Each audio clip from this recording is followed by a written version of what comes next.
Good morning, and thank you for joining me on the Path to Liberty for Wednesday, September 11th, 2019. 18 years ago today, you might be aware, the terrorist attacks of September 11th, 2001, and I think no one should be surprised that power-hungry government people have used this event as an excuse ever since to continue working to increase their own power.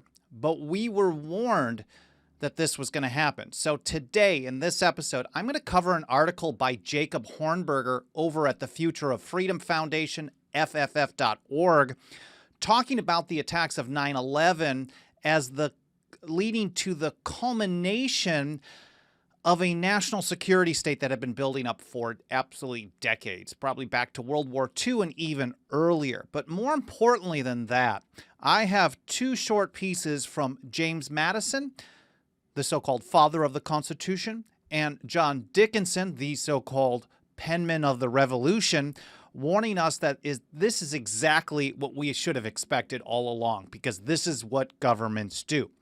So I think you guys are going to find this interesting, and hopefully I will make this really clear. But first of all, my name is Michael Bolden. We broadcast live every single Monday, Wednesday, and Friday at 9:30 a.m. Pacific time here from my home office and studio in downtown Los Angeles for the 10th Amendment Center. We broadcast live through our channels at YouTube, Periscope, Twitch, DLive, and Facebook. We have archive video versions at Brighteon.com, which the owner, Mike Adams, I believe is going to be really strong against restricting free speech and taking people down. This is basically the reason he's building this platform. So Brighteon.com, I really like that they're doing this. So we upload all of our archives there. And then also over at BitChute. If either of those ever allow us to do live streaming, we're definitely going to push that as well. And of course, we also have a podcast edition. We didn't start it immediately. And it's interesting that when I first started the show last July 2018, I was just going to start doing some video just on YouTube, but just kept expanding channels. And as people asked about a podcast, I added that to the list. And now we're on iTunes, Spotify, Stitcher, I don't know where else. It's all the archives and all the places where you can follow and support us, subscribe, become a member, pitch in financially. All the important stuff over at 10thamendmentcenter.com/path to liberty, all spelled out. Again, 10thamendmentcenter.com/path to liberty. So let's take a look over in the live chat, and then I will get into this discussion. Over on YouTube, Andrew Nappy, good to see you. Matt Hadrick, EHP Training, Patricia Dance, Tyler B., Jason Reichert, awesome, good to see you, buddy.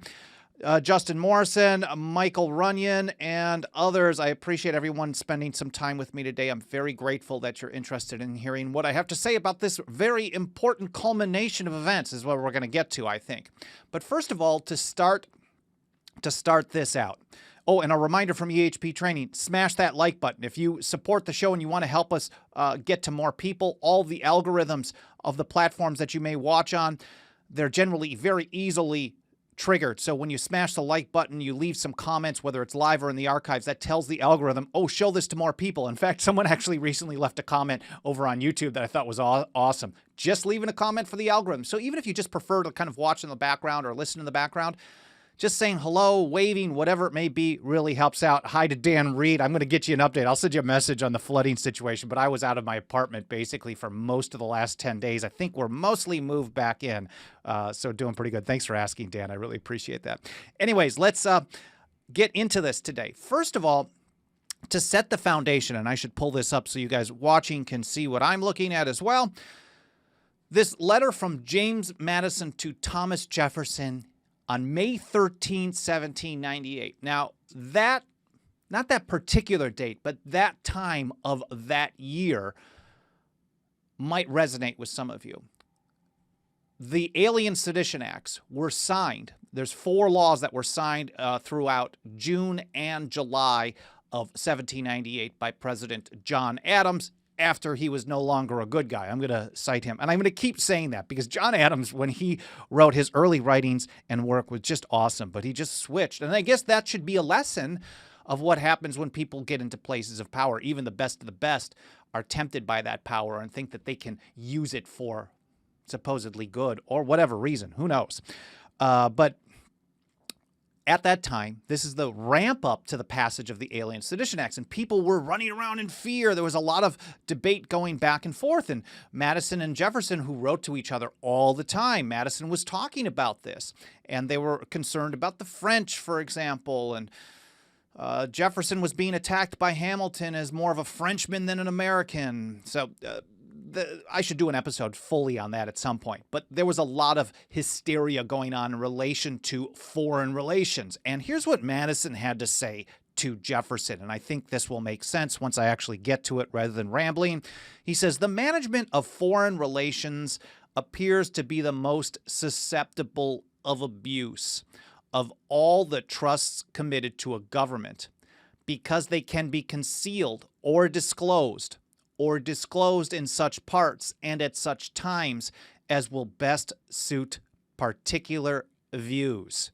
That in and of itself, and that really isn't the kind of the punchline or the money quote here, but that in and of itself says a lot. James Madison was clearly aware of the national security state, the dangers of a national security state or a foreign relations state at that time back in 1798. So what we experience today, we're not like somehow enlightened beyond where the founders were. They probably knew better than most of us today. I've learned about this type of thing by reading them, not because I'm brilliant or anything, but I've read what they told us about. And then all of a sudden I'm like, holy crap.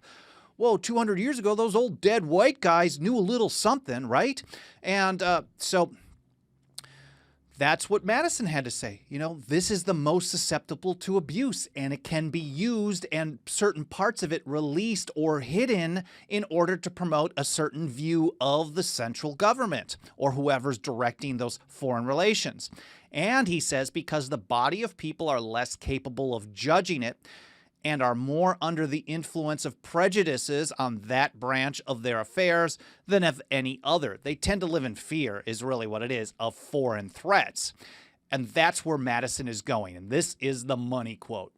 Perhaps, he says, perhaps it is a universal truth that the loss of liberty at home is to be charged to provisions against danger, real or pretended, from abroad.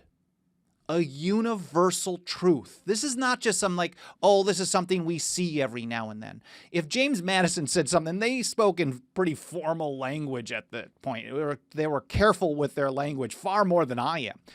If Madison, who was considered one of the greatest, if not the greatest student of the history of governments in that age, is saying that it's a universal truth. This is always happens. When you have a loss of liberty, he's saying it is perhaps because of provisions against danger, real or very tinfoil hat of James Madison. He was a conspiracy guy, I guess, claiming that governments would use fake threats from abroad to increase their power at home and take away liberty. Or they would use real threats from abroad to increase their power at home and take away liberty. I mean, that sounds pretty familiar to what we experience all the time. And whether you think the threats we experience from abroad are real or pretended, you're still on board with James Madison's view, because this is what government does. And I think that is the foundation that I wanted to set before getting into Hornberger's article. And if you don't read Jacob Hornberger regularly, you're going to find stuff that absolutely gets you worked up. But that's what's awesome about him. He's very, very consistent in his principles. And even if you disagree with him, I think he will make you think. So I read Future of Freedom Foundation, FFF.org, actually every morning. I at least skim through it every single day. It's one of my regular reads, Mises.org, antiwar.com, and a number of others I definitely go to every single day.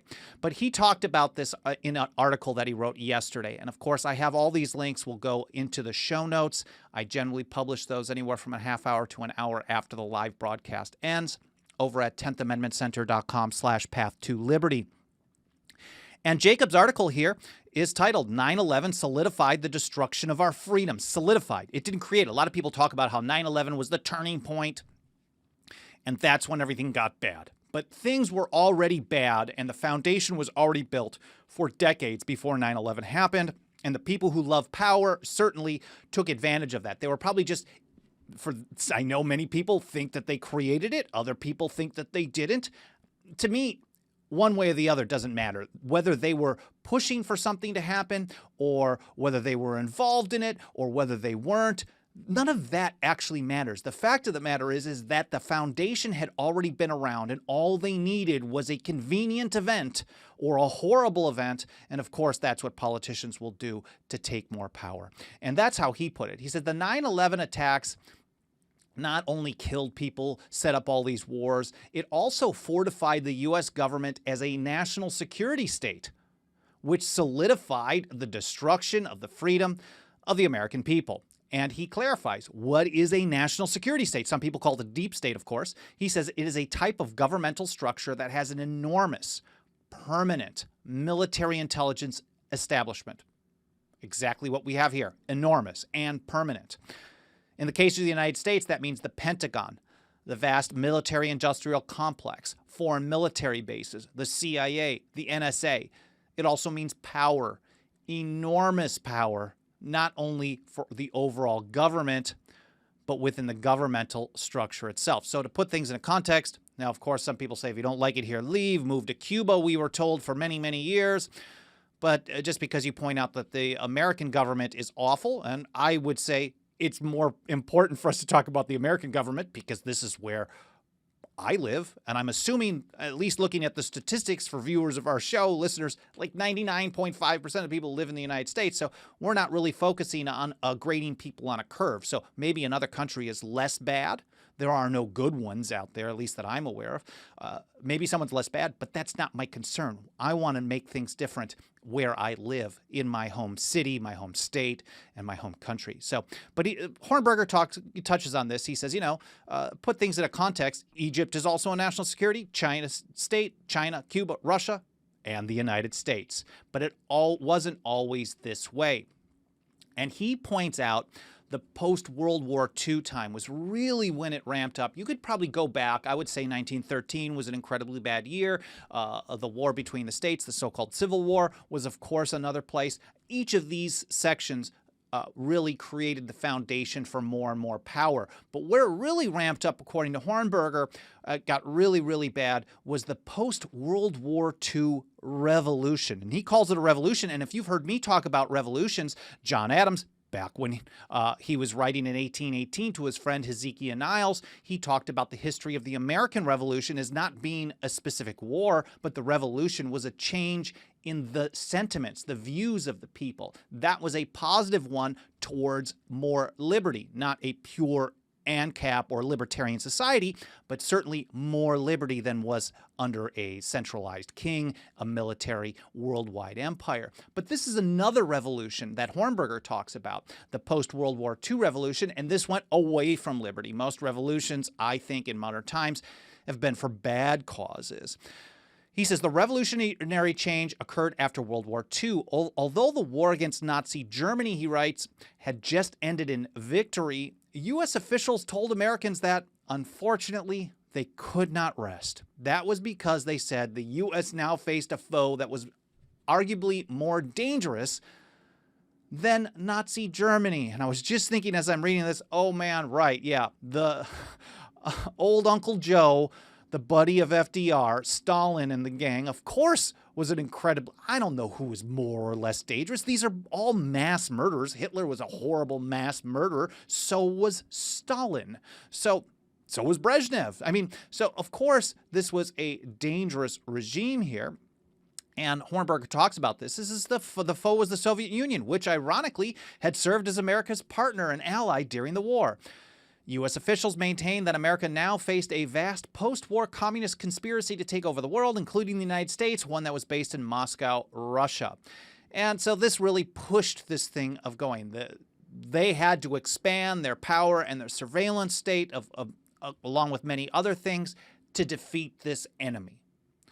And he writes, that's how we ended up with a national security state type of government system, along with all the dark side powers that come with it.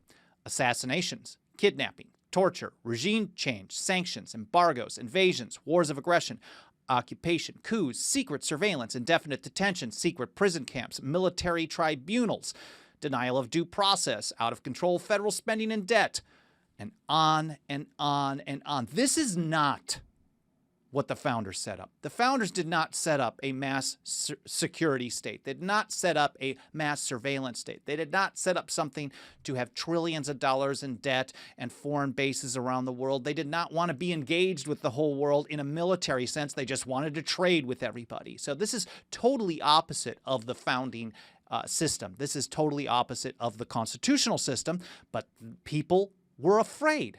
People were afraid, and maybe, let's say they were correctly afraid. But the problem is if you're afraid of a foreign power, let's say real or pretended, let's go back to what Madison said. It doesn't matter if the danger is real or pretended. So I'm not going to get into that argument because it doesn't matter. The universal truth, according to Madison, is that this leads to a loss of liberty. So when people are fearful of a foreign threat, let's say it's the Soviet Union, and let's say that threat is real, they are willing to give up liberty in order to get some temporary security. And we know that Benjamin Franklin, back in the mid-18th century, told us that those people who do that will get neither and deserve neither. The only way you can really be truly safe is through liberty. You can't be safe when you give up your freedom because then you can't protect yourself when you get down to it. So Hornberger points out that all this stuff has really ramped up through this post-World War time, post-World War II time. But implicit, he writes, in all the Cold War hoopla was that if the Cold War were ever to end, of course we knew things were going to get better if the wall came down. Americans could have their limited government republic back. That's what that's what we were sold, but not even close. And of course, they ramped up. After the collapse of the Soviet Union, there's always a new threat. And where does that lead to?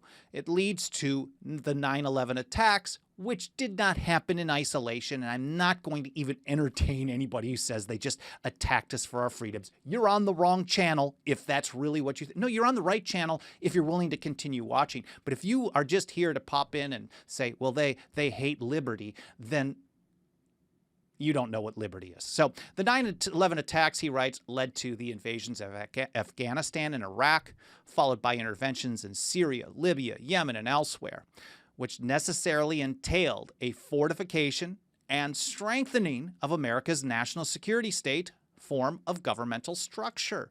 So it got even worse. So every time there's a new bad thing happen or a new fear from abroad, just like James Madison warned us, people will lose more and more liberty back at home. This also led, he said, to the Patriot Act, which eviscerated the Fourth Amendment, as well to the formal assassination program, including the power to assassinate Americans, to torture people, including Americans, to indefinitely detain, for those of you who followed the 2012 NDAA, which is still in effect, indefinite detention provisions there.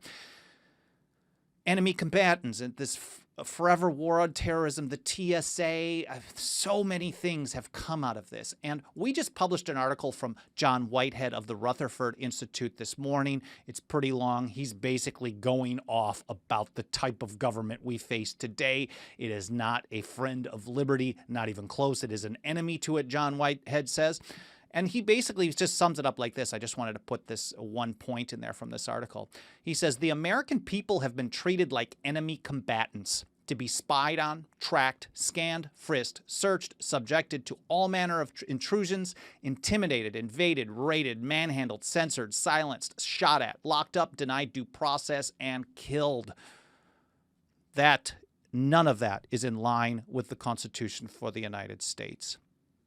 And of course, John Adams, he told us back in 1776, he told us, again, this is back in the good days of Adams, he said, quote, what is this from? Oh, this was Thoughts on Government. I forget, a guy named George, who did he write this to? I forget the guy's last name, but it was a letter, Thoughts on Government, in 1776. And if you think of the time of that, it's a pretty important time. He says, fear is the foundation of most governments. Absolutely. Fear. So when government has power, it's because people are afraid of something and they want the government to do something about it. They are afraid of people not getting enough income. They're afraid of unregulated corporations. They're afraid of terrorists. They're afraid of criminals. They're afraid of gun owners. They're afraid of privacy. They're afraid of untracked monetary transactions. They're afraid of all these things. So government has to come in and protect everyone. And so that's what Adams was acknowledging. That's what Madison was basically acknowledging as well. Fear is the foundation of most governments, but is so sordid and brutal a passion, this fear, Adams writes, and renders men in whose breast it predominates so stupid and miserable. Fear makes you dumb. I mean, these people did not mince words. And when you're afraid of things and you ask government to do stuff, you are going to do things that are stupid, so stupid and miserable. And his unbridled hope, but here unfortunately, was absolutely wrong. So stupid and miserable, Adams writes, that Americans will not be likely to approve of any political institution which is founded on fear. Well, he got that part wrong, but he was absolutely correct in saying that fear is the foundation. And for those of you who watched or listened to my show on red flag logs that I did maybe a month and a half ago, sometime in the last month or so, I told a short story that just relaying a short story that I got from John Dickinson, the penman of the Revolution. He wrote this series of letters from a farmer in Pennsylvania back in 1767 and 1768 against the Townshend Acts. And in every one of the letters, this is the 9th one I'm citing, he gives basically a story, a lesson. And he talks about one thing that really happened, talking about emergency powers, going to fear and giving government more power and thinking it's going to be temporary, and how it actually is never temporary. And that's what we've seen happen here in the United States. And I just wanted to kind of mention this story one more time. So if you've heard it before, hopefully it'll still be interesting to you. And he sums up this 9th letter from a farmer in Pennsylvania talking about Spain. Spain, he said, was once free. Their Cortes, the parliament, talked about this. They said no money could be raised to maintain a war without their consent. The parliament basically had to approve the money, and maybe it was for anything. I'm not sure. It looks like it maybe said no money could be raised on the subject, so the people. So they couldn't raise money without the consent of the parliament. But one of the kings had a war against the Moors and then decided that if they didn't have enough money to maintain that war because of the dangerous foreign enemy, the Moors, he may need to get more money without their approval for that emergency only. For that emergency only is how the story goes, according to John Dickinson, to raise money without assembling the Cortes, the parliament. He writes, the request was violently opposed by the best and wisest men in the assembly. It was, however, complied with by the votes of a majority. And this single concession was a precedent for other concessions of the like kind, until at last the crown obtained a general power of raising money in cases of necessity. From that period, the Cortes ceased to be useful. The people ceased to be free. You create one precedent where you give the executive additional power because people are afraid, and the next one, or the next time it comes up, they're going to do it again. Well, we did it before, and everything was okay. Let's do it again. Maybe you lose a little bit of freedom, maybe not. Maybe they don't even sell it that way. And eventually, the parliament becomes pointless. This is like the power to declare war. You have a precedent where Congress basically delegated the power to declare war to the executive branch, allowed the executive branch to make the decision rather than Congress having an up or down vote on whether or not the country is going to go to war, and then the president has to execute that, has to preside over that moving forward. You have one precedent and another, and eventually there is no more declaration of war. It hasn't existed since World War II. It's just an executive decision on war.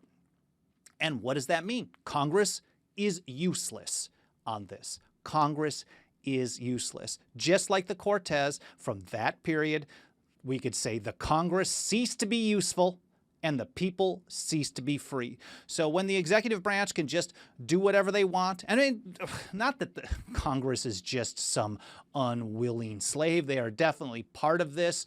They love power as well, and many of them want to get more power beyond that, so they're just as bad. But they think this story has the same impact if you look at it in relationship to the U.S. Congress, the U.S. executive branch of modern times. So taking a quick look over in the live chat, hope you guys are finding this interesting and educational. Dan Reed, absolutely right. Tain't nothing more permanent than a temporary government program. Matt Heydrich, half the country wants to smoke weed and ban guns. The other half wants to shoot guns and ban weed. And the worst people on earth make their fortunes by dividing us. Yeah, what you own and what you use and what you consume should be of no business of the government, whether it's a plant or a firearm. It's what you do. So as long as you aren't actually aggressing against other humans, for those of you who are libertarians that understand this would be known as the non-aggression principle. As long as you aren't attacking someone else, ripping someone off through force or fraud, then no, what you own and what you put in your body shouldn't be anyone else's business at all. Patricia Dance, this is awesome. William Pitt the Younger. Necessity is the plea for every infringement of human liberty. It is the argument of tyrants. It is the creed of slaves. That is an awesome quote. Absolutely. And Andrew Nappy, my buddy down in Florida, to their own detriment, many Americans respond to the police state as if you have nothing to hide, you have nothing to fear, nothing to worry about. And this is the story. Look, we're told, like, I'm scared. So many people, the people who say that are really just wimps. They're afraid of privacy. They're afraid of the right to keep and bear arms. They're afraid of personal choice. They're afraid of individuals living ways that they're control freaks, really, and they're scared. So they're actually the weakest link in humanity when you get down to it. Unfortunately, though, the end result is that they keep demanding that government have more power, government have more money, government have more guns to force people to do things to protect them from this fear. It's unfortunate so many people are such wimps, but really when you get down to it, that's the way people are when they're demanding that other people get their liberties taken away to make sure that they're not scared. Oh, no, if people own a gun to protect their family, someone else might get a gun, and then no one wants to take responsibility for their own safety ever. Leslie Goodley, full libertarian. Ethan Mack, ban nothing that does not create a victim. Good call. Justin Bayola. A conscience without morals is just as useful for evil as any other use. Yeah. Matt also says we've been trained to be ashamed of having principles. And that's why I'm so excited about this community here. And for those of you who have been with me all along, I've done episodes talking about how I see this show. I don't want it to be the normal podcast or video broadcast where it's just me telling you how things are. And of course, that does happen, and I do some of that. But I do a number of episodes where I really just learn as I go. I may have read something over the past couple of days, and I share with you what I learn in conjunction with stuff that I'd learned previously. I love the engagement, the interaction with people in the live chat and then the comments in the archives.